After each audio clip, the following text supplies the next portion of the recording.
Bonjour à tous et bienvenue sur ce guide tutoriel de Genopets. J'ai remarqué que certaines personnes de la communauté française étaient un petit peu perdues en arrivant sur le projet et qu'il serait bon de faire une vidéo en français afin de vous fournir des clés de compréhension. Donc tout d'abord, qu'est-ce que Genopets? Donc Genopets, c'est une application de type Move to Earn qui vous incite à combattre la sédentarité un petit peu à l'instar de Stephen. Genopets a deux versions, donc vous avez une version payante et une version gratuite. La version payante est orientée crypto, la version gratuite ne l'est pas.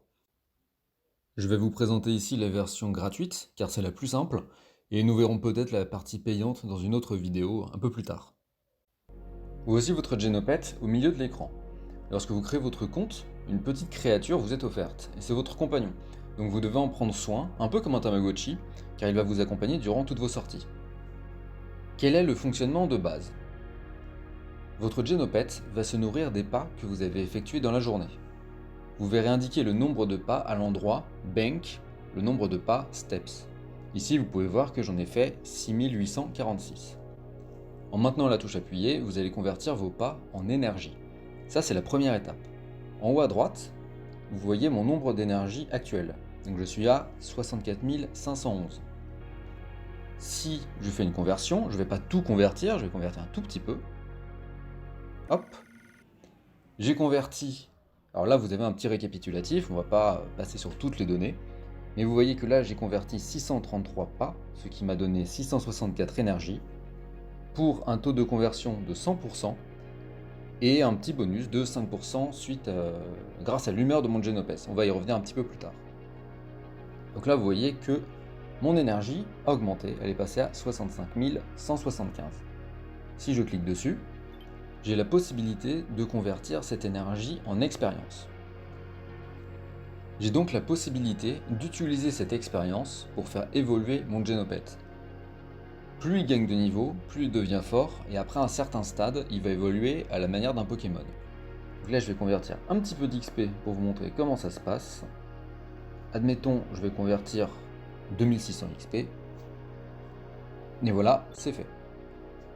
Vous voyez en bas à droite que mon nombre d'expérience est passé à 36 000 sur les 144 000 nécessaires pour arriver au niveau supérieur. Donc en gros, pour récapituler, le nombre de pas que vous allez faire sera converti en énergie, puis en expérience. Ensuite, votre Genopet est vivant. Alors certes, c'est digital, mais vous devez quand même vous en occuper.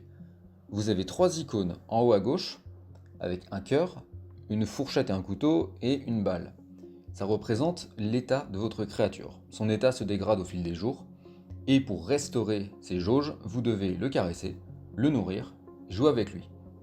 Donc si on prend par exemple en premier la jauge d'affection, le cœur, on voit que dans mon cas, mon poids sirène, tel que j'ai appelé mon Genopet, a sa jauge au maximum, mais si jamais la jauge était remplie à moitié ou si elle était complètement vide, je devrais balayer deux doigts sur l'écran, comme si je voulais le caresser.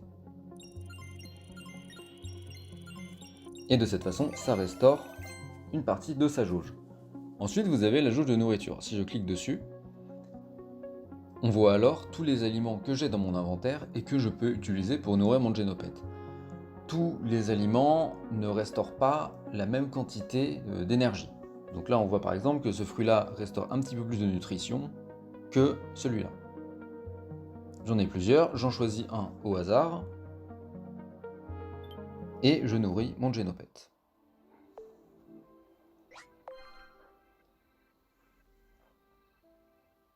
L'objectif est de maintenir la jauge le plus haut possible. C'est ensuite la même chose pour la barre de jeu. Plusieurs objets, j'en choisis un, je l'utilise, et si je réussis, sa jauge va remonter.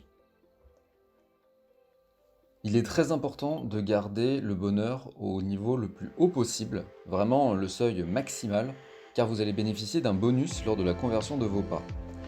Là, je vous montre ce que ça donne. Si votre Genopet est content, vous avez 5% de bonus, et c'est ce qu'on a pu voir lors de la conversion que j'ai fait précédemment. Si jamais mon Genopet n'était pas heureux avec moi, alors il serait sad, et dans ce cas-là, j'aurais un malus de 50%, ce qui est assez énorme. On va maintenant voir les menus qui sont en bas. Donc vous avez trois menus. Celui de gauche vous donne des informations concernant votre compte, concernant les paramètres, le cercle d'amis que vous avez dans le jeu. Celui de droite vous donne accès à 3 sous-menus. Donc le premier c'est le Step History, qui vous montre l'historique des pas que vous avez bankés semaine après semaine. Donc là on voit que j'ai l'historique sur les 72 semaines. Le menu d'à côté c'est le Leaderboard, donc ça vous montre votre position dans le classement par rapport aux autres joueurs. Donc vous avez un classement à la journée, à la semaine et depuis la création du compte. Enfin vous avez le Step Battle. Le Step Battle c'est une bataille de pas, c'est un premier mode PVP, c'est-à-dire que c'est du joueur contre joueur. Vous choisissez une course, là on va voir ce qu'il y a. On va prendre la première. Je vois le nombre de joueurs qui s'est déjà inscrit dans cette course. Les statistiques de mon Genopet avec ces augmentent, donc ça on va y revenir après. Et quelques détails concernant la course, notamment c'est une course qui va durer un jour. Je choisis de rejoindre la compétition. Et à l'intérieur, voici ce que ça donne. Il y a tous les compétiteurs sur le côté, et je peux voir ma position par rapport aux autres.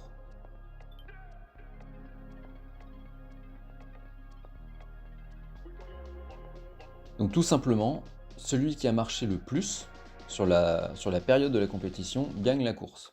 Vous pouvez jouer pour le fun ou vous pouvez jouer en pariant de l'énergie. Donc je reviens sur l'écran d'accueil et je vais vous montrer le menu principal du milieu. Là vous avez accès à de nombreuses informations et je vais les prendre dans le désordre de la plus simple à la plus compliquée.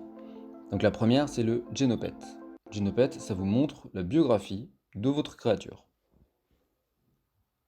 Si je vais dans le Genodex, à droite, j'ai accès à un annuaire avec tous les Genopets qui existent actuellement. Si je clique sur l'un d'entre eux, en général ça ne marche pas du premier coup, il faut cliquer une deuxième fois, j'ai accès à sa biographie. Voilà, donc pour ceux qui connaissent un peu Pokémon, c'est une sorte de Pokédex. Ensuite je reviens en arrière, l'inventaire, sans surprise, c'est là où seront stockés tous les objets que vous aurez accumulés. Donc la nourriture, les augmentes, je vais y revenir dans quelques secondes, les objets, les cosmétiques, etc. Ensuite, les badges. Les badges, ce sont tous les exploits que vous avez accomplis. Pour l'instant, ça ne sert absolument à rien, donc il est totalement indispensable de les avoir tous. Le menu des augmentes. Alors, ça paraît un petit peu intimidant, mais en réalité c'est très simple. Votre Genopet a plusieurs stats. Vous avez la stat de points de vie, les HP, la défense, l'attaque et la speed pour la vitesse. Votre Genopet est personnalisable, c'est-à-dire que vous pouvez non seulement modifier ses couleurs, mais aussi une partie de son apparence, telles que les oreilles, les yeux, les cornes, les ailes. Par exemple, je vais vouloir modifier les ailes. Je clique sur Wings, et là j'ai un zoom sur les ailes que j'ai actuellement. J'ai accès à toutes les ailes qui sont dans mon inventaire. Là actuellement, j'ai les ailes Cirrus qui sont équipées. C'est une aile de rareté Uncommon, il y a plusieurs niveaux de rareté. Plus c'est rare, plus ça a de la valeur. Et de qualité, on va dire, supérieure. Vous pouvez avoir des qualités supérieures, des qualités enhanced, et des qualités, comme le haricot que j'ai à côté, qui sont normales puisque rien n'est écrit. Les augmentes peuvent apporter un boost dans les stats. Là, vous voyez que j'ai plus 5 en défense, 4 en attaque et 8 en vitesse. Si je choisis de partir sur l'Areco, au lieu d'avoir plus 8 en vitesse, j'ai plus 4. L'apparence de mon Genopet a changé, donc il faut faire un mix entre le côté cosmétique et le côté utilitaire, pour les combats par exemple, qui ne sont pas encore sortis, ou pour les step battles, justement, où la vitesse est très importante. Vous pouvez aussi modifier les couleurs. Donc vous avez 3 types de couleurs différentes.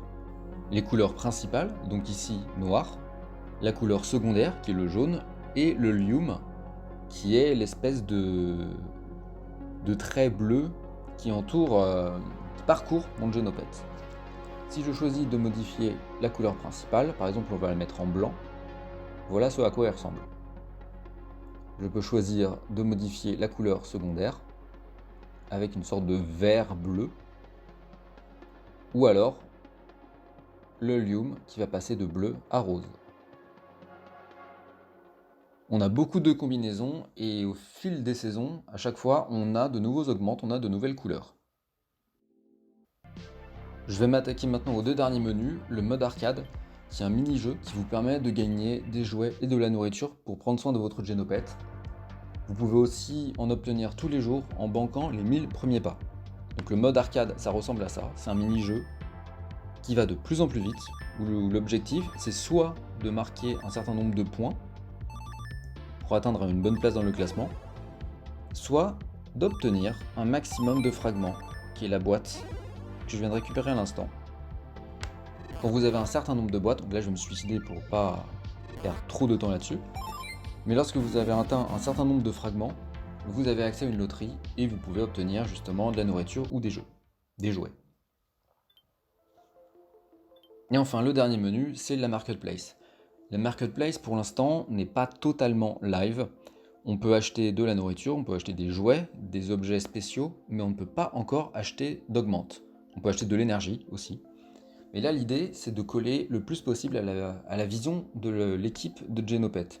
C'est-à-dire relier deux mondes, le monde du Web 2, avec les joueurs qui jouent à l'application parce qu'ils aiment l'appli, mais qui n'y connaissent rien à la crypto, et les joueurs Web 3 qui, eux, connaissent la crypto, qui, eux, craftent les objets, qui créent eux-mêmes les augmentes, qui créent eux-mêmes les cristaux qui permettent de modifier les couleurs de votre Genopet, qui les mettront en vente et que les joueurs Web 2 pourront acheter sans avoir un seul pied dans la crypto. Donc tout ce qui est wallet, tout ce qui est fantôme, tout ce qui est MetaMask, toutes ces choses-là, ce ne sera pas nécessaire de connaître parce qu'ils pourront tout simplement acheter des qubits en passant par le Google Store ou par l'Apple Store. Donc ils payent des qubits comme sur Pokémon Go par exemple. Je reprends toujours cet exemple car Genopet est un peu proche de Pokémon Go, où vous pouvez acheter des objets en passant justement par le Google Store ou l'App Store. Vous payez, vous obtenez des Poké-pièces, ici des qubits, et ça vous permet d'acheter des objets. Voilà, je pense qu'on a fait le tour. N'hésitez pas si jamais vous avez des questions. Je précise quand même une dernière information un petit peu technique. Pour que vos pas soient enregistrés dans l'application, vous devez relier votre compte à Google Fit ou à Apple Health. Ça permet de synchroniser tous les pas automatiquement et vous n'avez pas besoin d'avoir un Genopet qui tourne en boucle. Ça permet notamment d'économiser la batterie et c'est quand même beaucoup plus pratique. Tout ce que vous aurez à faire, c'est de lancer l'application au moins une fois avant minuit afin de banquer vos pas, car en gros vous avez jusqu'à 23h59, à partir de minuit pile, les compteurs repartent à zéro. Bien voilà, j'espère que cette vidéo vous aura donné une bonne vision d'ensemble du projet. Il est encore en développement, il y a d'importantes mises à jour qui sont à venir, notamment la version finale de la Marketplace et les combats, un peu en mode Pokémon / Pokémon Go. Donc je vous remercie, puis je vous dis à très bientôt.